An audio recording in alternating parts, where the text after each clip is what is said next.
এবার গরম পড়ছে, এবার কবুতরগুলোকে স্নান করার জন্য গামলিতে জল দিতে হবে। কবুতর বলে না, আপনার হচ্ছে যত পশু পাখি আছে উপরে ছাদের একটুকুনি জল দিলে ওরা খেতে পারবে, স্নান করতে পারবে। আলাদাই দৃশ্য, দেখতে ভালো লাগে আর তার সঙ্গে মনটাও ভরে যায়।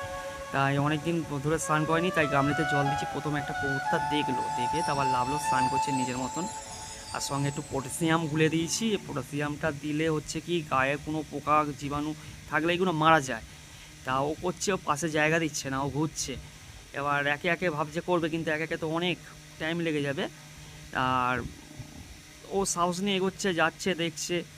এবার ও লাভবে চেষ্টা করছে, আমি তো আমার খুব বেশ ভালো লাগছে। এবার টিমকে স্নান করাতে যাবো, কি টিম পালিয়েছে।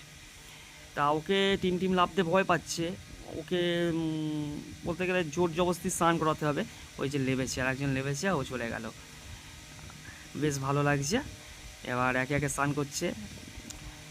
আর এই গরম পড়েছে না, এবার প্রচুর ছাদে এবার আছে, তো ছাদে প্রচুর তাপ। আমরাই থাকতে পারি না, ওরা থাকবে কী করে। তা ভাবছি নতুন সেট আপ করবো। লকটার নতুন সেট আপ করে ভালো করে ছোটো ছোটো ডিসি পাকা হয় না, ডিসি পাকা 4 কোণে 4টে লাগিয়ে দেবো, যাতে ওরা একটু হাওয়া খেতে পারে।